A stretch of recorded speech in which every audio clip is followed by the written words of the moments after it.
Hello everyone, welcome back to the YouTube channel and welcome to my video on champions in low power settings.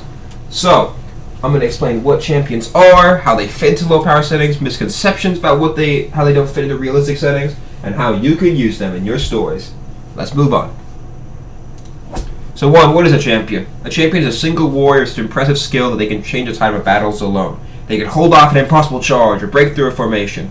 Examples of this in fiction: famous one, Gutston Berserk in the Golden Era, pretty big example of a champion. He's running around, killing other people, fighting in the front lines. He's a real champion. He goes after the leaders, basically all that stuff.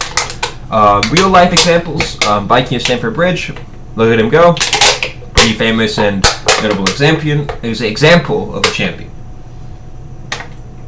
But those are just both medieval examples. You can find examples of champions, in any era or culture where there is melee fighting and there's not pike and shot. There's gonna be one of these guys in some account. Like, it could be anything from Native American tribal warfare to the Aztecs to medieval Europe, the Romans, the Chinese, the Indians, the Siberian tribes. Anything where there are men in melee combat, you can find examples of champions. But a lot of people say that champions are unrealistic and say that they don't have a place in low power, gritty settings. And by the way, a low power setting is what I refer to as a setting that's pretty close or fully in line with realistic human abilities. So, is that true? Let's go into misconceptions. So misconception one is that one man can't change a battlefield, because they think thousands of men are on a battlefield. How can one man out of those thousands change the battle? This comes from a misconception, because you have to understand that a battlefield isn't like a total war unit fighting itself, where they're all one block. You see, each of those people in the line is their own group having their own small fight. Like, imagine there's a shield wall of 100 men. The guy on the far right and the far left are in two completely different battles for the most part, and with two completely different groups of soldiers on both sides.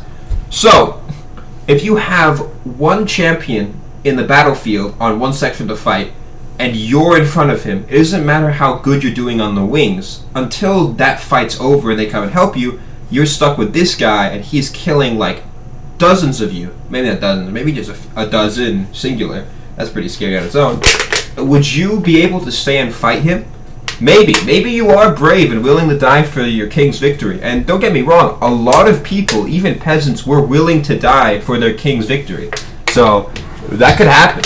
But a lot of cases, they'll see this guy and they'll get scared and they'll start retreating. And once one guy retreats in a formation, everyone retreats in the formation. So even though in larger battles, like once you get to the thousands plus, this gets much less visible. In like low thousands to hundreds size battles, a single guy could totally break a formation. And even in larger fights, like for example, the one present here, I'll go into later, they can definitely change it with some good terrain. So Viking of Stamford Bridge, famous example. By the way, anyone who tells you that he wasn't real is a liar. The English had no reason to make up a fake Viking who humiliated them, but they told about him anyway, so there's no reason to deny the English records. Anyway, this is the Chevalier de Bernard, or Pierre Tarelli, or I mispronounced the name, or the Knight Without Fear or Reproach. Now, in the real story, he was not on a horse. The bridge was a bit smaller, and also they were mostly fighting like regular soldiers rather than knights, and they were shooting him with bows for the most part rather than advancing on him. But in the end, this singular knight, known as the greatest knight in history by contemporary historians, held them off, and his singular act saved the French army from being utterly wiped out. They still lost the battle, but this action made it so the French army could retreat. And for the best part of all, he lived, and he was relatively fine, and he kept on fighting until he was killed by a musket ball in a later battle. But in the end, that's a real example of a recorded knight, singular champion, changing a massive battle of thousands in the later period, no less. So, the second misconception is that people think that realistic means mundane. A lot of people go, realism means no flashy colors, no last stand, it's grimy, gritty, politicking, and grimness. And that's true, that's not a lie. The real world is really grim. But at the same time, those legends were based on something. and the real world is also heroic. So even though, for example, a war might be grimy, a hero can still exist in it.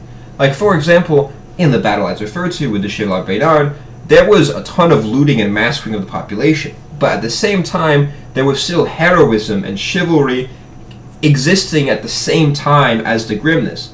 So, if you think that it's unrealistic to believe that a single soldier could do this, or it's unrealistic to think that anyone could be heroes, just look up history, like Richard the Lionheart, or any number of glorious kings who, using not politicking or some grand Machiavellianism, fought for faith or glory and came out on top. So don't ever think that, if you have to be realistic, you have to be like gritty and mundane, because there are real heroes in the world. And it's okay to write about those people and still have a realistic lens. In fact, I actually wish more people wrote about heroes without anime powers. A lot of people now think that, oh, it's only in fiction. When it's not. It doesn't have to be. Here's a very good tapestry of a battlefield, by the way. Here's a king moving forward in front of his men, to show an example of a pretty realistic battlefield. I mean, there's dead people dying and maimed, and there's still heroism at the same time. That's why I picked it. So 4, I've just convinced you that champions are realistic. So if you're running a low power setting, how can I use one? So let's say we have a character choose a strategic position to make a last stand, like a bridge or a hill, and then save his kin or men by holding off an endless swarm of men. Great for last stands, or hell, you can even have them survive. It's a great way to show off your character's abilities and prowess without making them, seem like an anime character. It's a good idea to show your character intelligence in a moment like this by having them pick out where to make a last stand. It also makes them more grounded. Secondly, have a character step forward to challenge the enemy champion in a duel in the midst of the fight. A lot of people think this is an exaggeration of fiction. This is not. This was a real thing that happened so much that there was actually rules in some wars written up of how to challenge someone in the middle of a battlefield. Kings would fight each other. A king actually, there was an emperor, the Roman Empire, who killed several enemy monarchs, and he was actually known for it. So if you think it's unrealistic, you can find dozens of accounts of that. It's a very real thing, these champion duels, and people would sometimes stop and watch, or they would just keep on fighting while they would separate, and then the winner would just go back to the fight.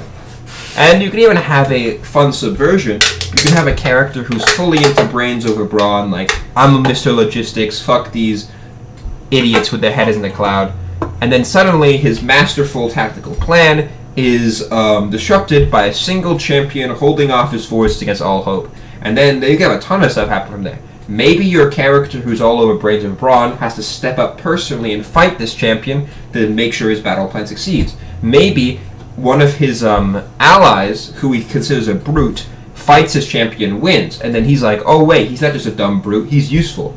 Or you can even have him lose and then have him go on a training arc to become a better warrior, and then next time this happens, he steps into the fray and he takes him out, and you show that character's progression from a scrawny brainiac to a full, well-rounded hero. So a lot of ways you can use this without breaking immersion. 5, final. Sorry if I talk a lot in this video. I'm pretty passionate about this. More videos coming on how to write stuff. Please, in the comments, if you are writing something and you want Fatfish's help, tell me. I will help you. I love helping my Fatfish warriors. You are all like my many, many children who are all a little bit retarded, and that's not your fault because it comes from me. I'm the one who's giving you that retardation, and that's okay because we're all retarded together. Next video is going to be on a topic I like all of them. I don't know what the front side. I lost a train of thought there. See you soon, guys.